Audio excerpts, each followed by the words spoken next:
Muchachas, regresamos y Sí. tenemos a Rafael Lechowski acá. ¿Cómo estás, Rafael? Muy bien, no sé si me oye, ¿se me oye? Sí. Yo te oigo perfecto. Muy Por bien. acá, déjame ver. ¿Alguno de estos será tuyo? Sí, ahora me oigo perfecto. Sí, Eso, eso. Pues es un gusto Sí. tenerte aquí primero. Rafael Lechowski, que ustedes obviamente lo conocen Sí, por su sí, obra sí, musical, vale, un por el poquito más. rap, por todo lo que ha venido haciendo en su carrera musical, pero también es escritor. Y yo tengo aquí en mis manos un libro que dice El artesano de la calle Oviedo, estudio empírico poético de la vida y el mundo. Y platicábamos un poco fuera del aire de esta onda de la vida y el mundo. Platícanos, Rafael, a ver. Bueno, creo que es un libro útil, para esta generación, para esta sociedad que se equivoca muchas veces de enemigo. Creo que pasamos demasiado tiempo en el mundo y yo veo vi una clara diferencia, una clara distinción entre la vida y el mundo. El mundo es todo lo que el ser humano ha inventado, es nuestras ambiciones, nuestros objetivos, nuestras posesiones, nuestros logros, nuestros éxitos. Y la vida es todo eso que ya está en nosotros, lo que nos es regalado. Entonces vivimos en una sociedad enferma, estresada, ansiosa, deprimida, con grandes índices de suicidio en la juventud. Y muchos de estos golpes, de estos fracasos, de estas frustraciones vienen ligadas a sucesos del mundo. Pues yo me di cuenta cuando toqué fondo que muchas de mis frustraciones venían ligadas a casos del mundo. Y yo pongo el claro ejemplo, digo, la felicidad es del mundo, porque la felicidad va regida por una letra pequeña, por unas condiciones. Uno, para ser feliz en el mundo, aparentemente tiene que tener un éxito social, laboral, tener una casa, un coche, si no parece como que el mundo lo señala con el dedo.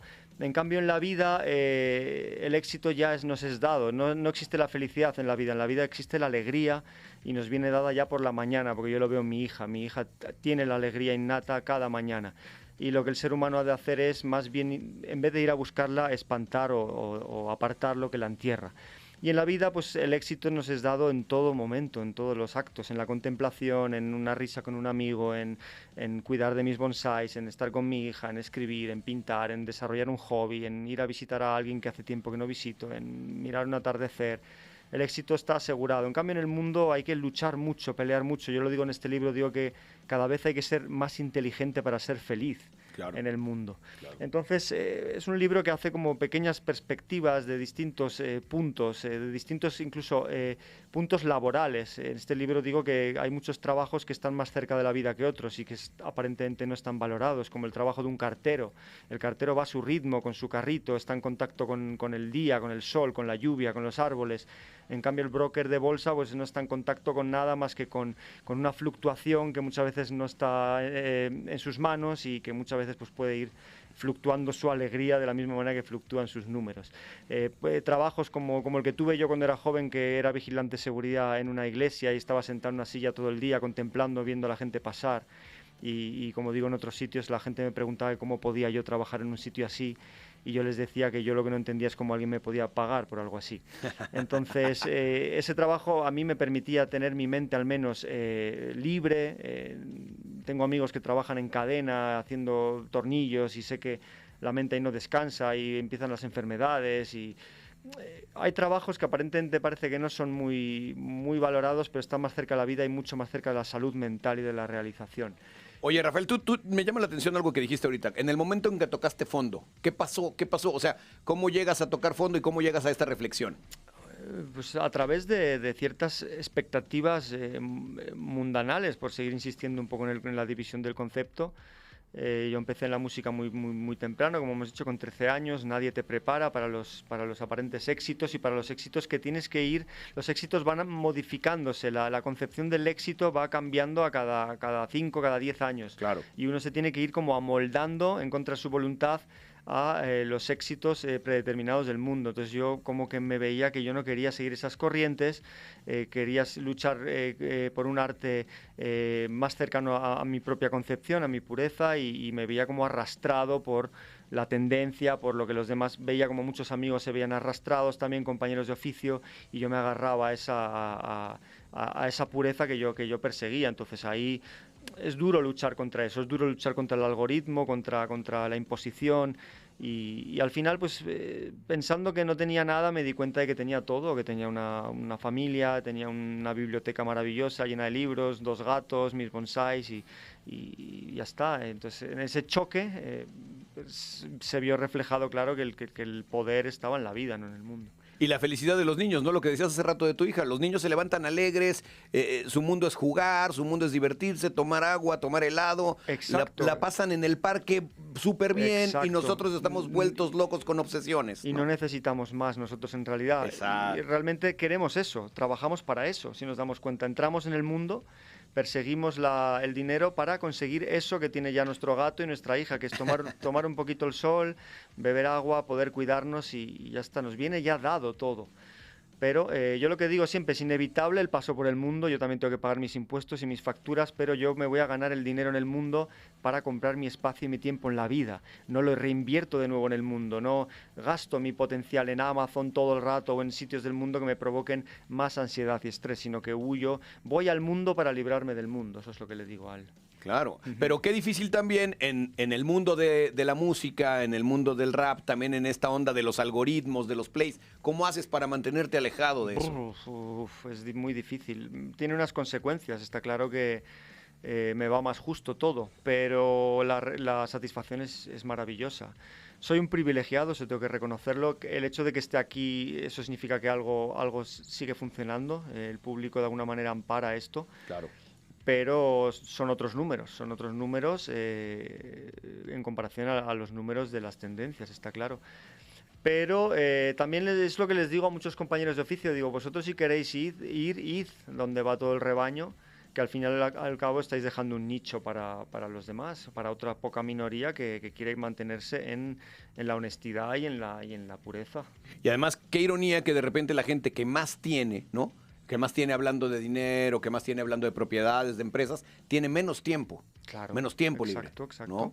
Yo hago siempre repito esta moraleja que ahora circula por internet del pescador, no sé si la has oído, que No. le pregunta un hombre a otro, dice, tú tienes un barco, ¿verdad? Y dice, sí. ¿Y cuántas horas trabajas al día? Y dice, yo trabajo 2 horas al día. Y dice, ¿qué haces con el tiempo restante? Y dice, pues estoy con mi mujer, con mis hijos, duermo la siesta, leo, miro el paisaje. Y dice, ¿y por qué no compras otro barco? Y dice, ¿para qué? Pues hombre, porque podrías tener una flota más grande. ¿Y para qué? Y dice, pues para importar, exportar. Y dice, ¿para qué? Pues para poder ganar más dinero. Y dice, ¿para qué?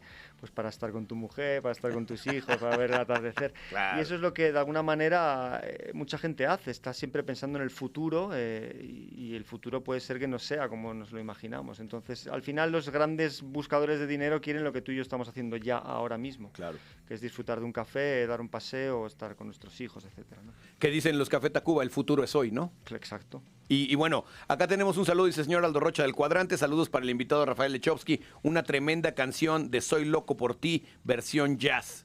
¿La ponemos o no? Para mí es vieja esa canción, yo pondría una más nueva, pero vamos a satisfacer a esa persona, ¿no? Para que esté contenta. Argelia Díaz, sí.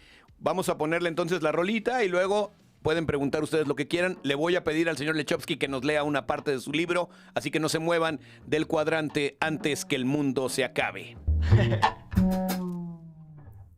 Te regalo mi tiempo, mi sentimiento, el sentimiento del esfuerzo, el sufrimiento, porque siempre pienso en verso, en mi verso es personal y te lo entrego y te otorgo hasta mi último aliento. Pues continuamos con el maestro Lechowski que está aquí con nosotros y le estaba yo pidiendo que leyera un fragmento de su libro. ¿Nos lees algo? Por supuesto, para todos ustedes. Dice así: hay que ser cada vez más inteligente para ser feliz. Cada vez nos enredamos con más facilidad y nos cuesta más trabajo deshacer la maraña. Diría aún más, la mayoría ha aprendido a vivir enredada. Con la mente nos imponemos y con la mente nos saboteamos. La felicidad es una ardua conquista mental en el tablero del mundo. Otra cosa muy distinta es la alegría, luminosa harina que se desprende de la vida sin esfuerzo a cada instante. Nos medicamos, nos drogamos, nos anestesiamos contra el sufrimiento que nos provoca el mundo y como consecuencia dejamos de sentir la vida. En este preciso instante hay más mujeres y hombres deprimidos que constipados atravesando las calles del mundo. La depresión es una gran gripe silenciosa que nos contagiamos unos a otros. con la sombra que arrojamos sobre los demás, con nuestra exigencia con nosotros mismos y con el prójimo, con las ambiciones que nos impone el mundo hasta la extenuación. La depresión es la victoria del mundo sobre la vida. Estar deprimidos es habernos vuelto todo mundo. La depresión es nuestro fracaso en el mundo. Pero quien ha descubierto al fin la inmensidad de la vida entiende que ya nunca fracasará, porque comprende que vivir es en sí un triunfo constante. Desde ese momento, ni la muerte propia lo disuade ya de su certeza, tampoco la muerte del cercano, del amado, a quien desde entonces aprende a velar en un duelo sin sufrimiento. Buenísimo. Maestro, ¿qué vienes a hacer al teatro? Platícanos qué va a pasar en el teatro cuando vaya la gente a verte.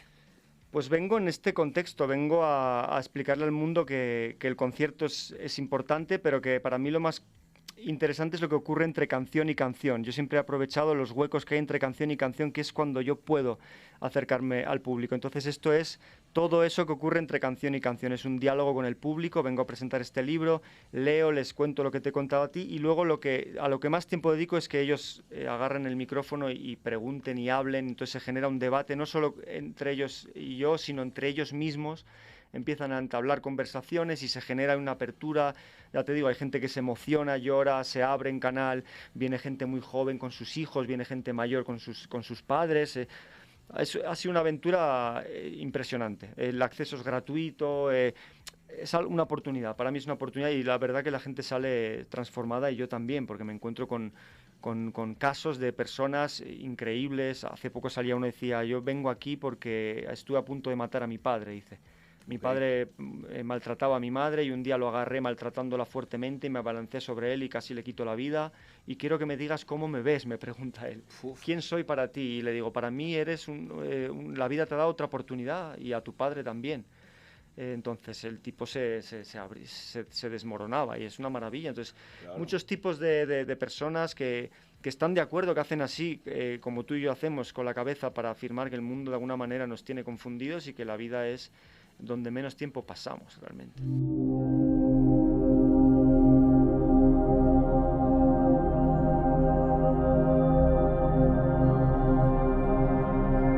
Regresamos antes que el mundo se acabe.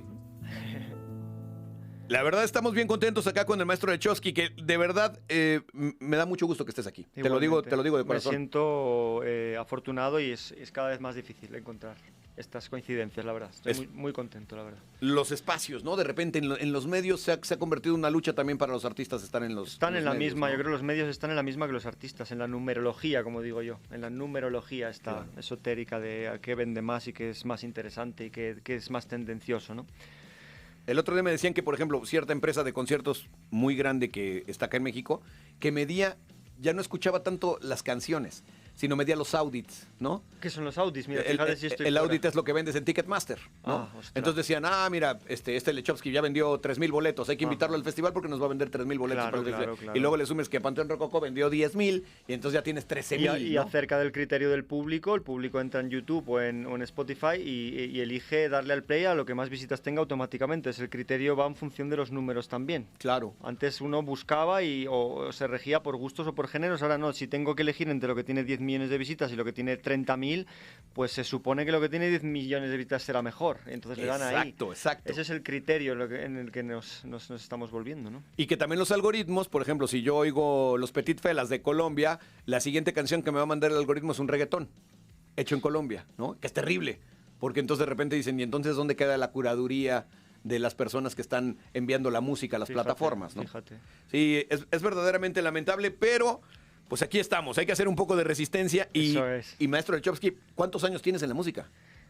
Yo empiezo a escribir con 10 años cuando muere mi padre, es el punto de partida, pero lo que es la música, musicalmente, con 13 años ya empiezo a grabar maquetas y yo tengo mis recuerdos de con 13, 14 años mi madre prepararme un bocadillo y darme un abrazo porque me iba a la otra punta de España, al sur, a Cádiz, a cantar, o ya con 13, 14 años, sí. ¿Y ahora tienes? 38, 25 años ya.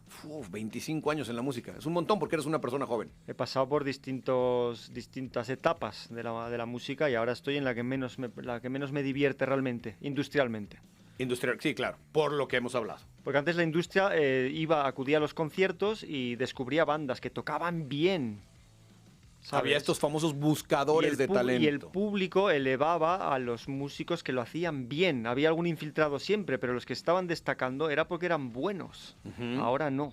Ahora lo bueno queda enterrado y incluso se genera una pereza en el espectador de tener que rebuscar. Tú entras en una librería y da pereza. Claro. Cuesta cada vez más encontrar un buen libro porque está enterrado por youtubers, por chefs, por gente que ha escrito mucho más de lo que ha leído. Claro. Entonces, claro, vivimos en ese mundo numérico y es muy, muy complicado. No, y que también lo que tú dices ahora, de repente uno ve grandes estrellas de la música según esto, pero tienen que ver más con una campaña de marketing y de pauta que realmente con el talento mismo de cómo tocan y lo que componen y lo que escriben, ¿no? Claro. Es así, o fíjate en muchos de los festivales, fíjate en los cabezas de carteles de los festivales y fíjate en Woodstock, por ejemplo. Claro. Fíjate en el criterio de Woodstock. Ahí no había nadie tocando mal una guitarra o desentonando o con esos filtros que iban ahora en la voz. Eran auténticos músicos, auténticas dones. Ahora, alguno hay, 2 o 3, pero de los 25 autores que hay, pues son gente que vende bien en YouTube y que los colocan ahí pues para rellenar el cartel y ser rentable. Entonces, eso se ha transformado completamente. Oye, ¿y en la música qué le recomiendas a la banda que nos está oyendo?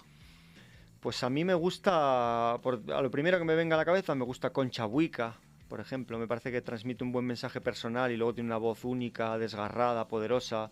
Silvia Pérez Cruz ahora está haciéndolo muy bien en España, está muy apostando mucho por la música de culto y sacando referencias desconocidas, apoyándolas. ¿Cómo se llamaba este que me estás enseñando? Víctor García. Víctor García me ha enseñado el coche, me ha gustado también, por decir algo.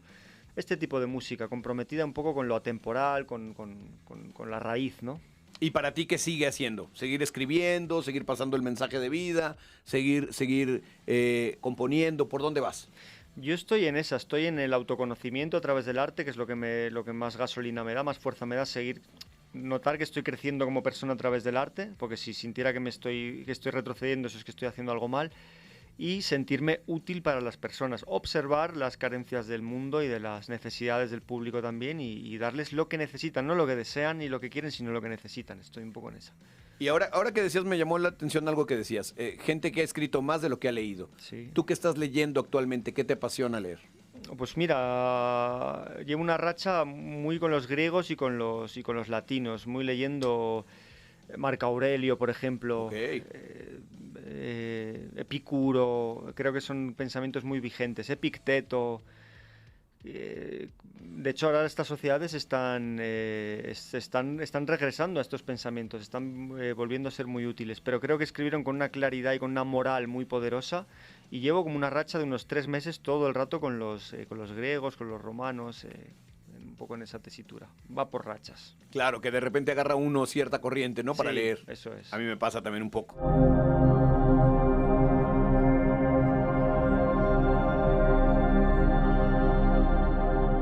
Regresamos antes que el mundo se acabe y ya agarramos acá unas conversaciones que luego vamos a hacer unos programas acerca de lo que se platica fuera del aire en esta cabina de la radio pública, el 96.3 Jalisco Radio.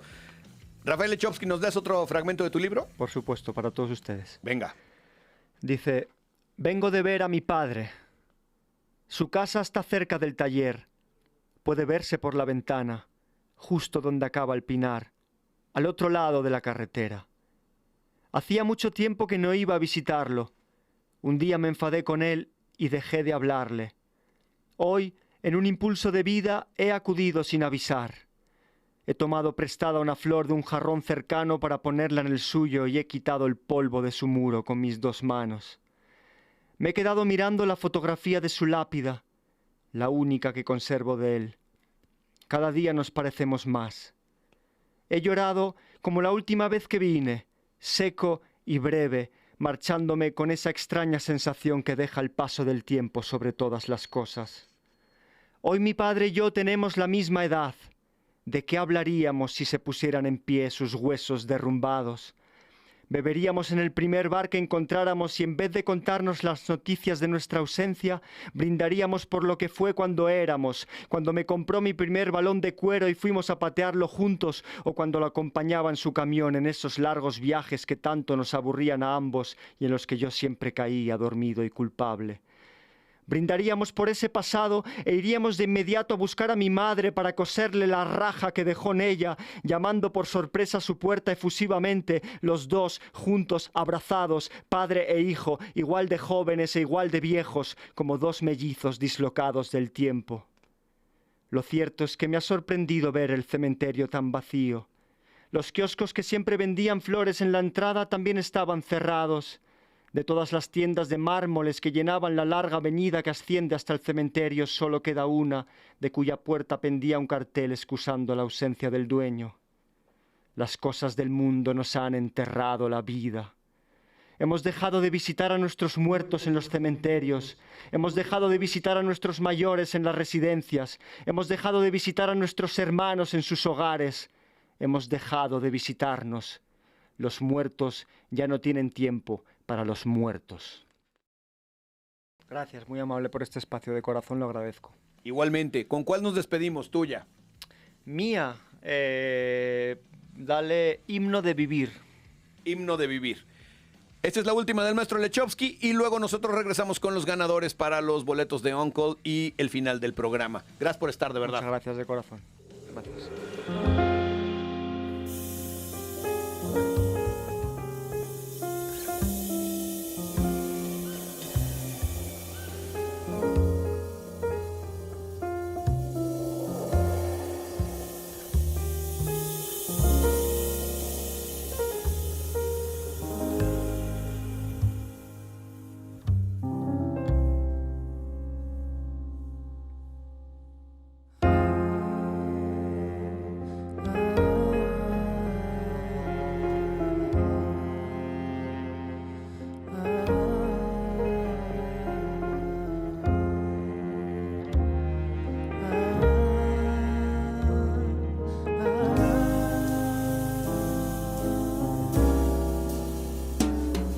¿Por qué lloras? ¿Acaso no ves la belleza de la vida? La flor de aprendizaje que nace de cada herida. ¿A qué temes? Tal vez a perder lo que no tienes. Morirnos más que hacerse hueco para otro que viene. ¿Por qué corres, peregrino? Calma ya tu fiebre. Sabe más del camino la tortuga que la liebre. Así que saborea lentamente. No vivió más aquel que vivió más, sino el que vivió plenamente. Contempla nuestra dádiva como el sol desde arriba se derrama sobre el pájaro en la canción de la vida. Tu casa es pequeña pero infinito es tu jardín. Todos somos ricos, heredamos la fortuna de existir. Desvela ese sencillo misterio y serás feliz. Haz lo que amas, no lo que el mundo espera de ti. Nosotros ya nos vamos a despedir. Gracias, Edgar, gracias, Rudy, gracias, Enrique, gracias, Chuck. Nos escuchamos mañana antes que el mundo se acabe por Jalisco Radio, el 96.3. Quédense en alto parlante. Ahí sí se habla de cultura, no como acá que hablamos pura cosa para la brosa salvaje.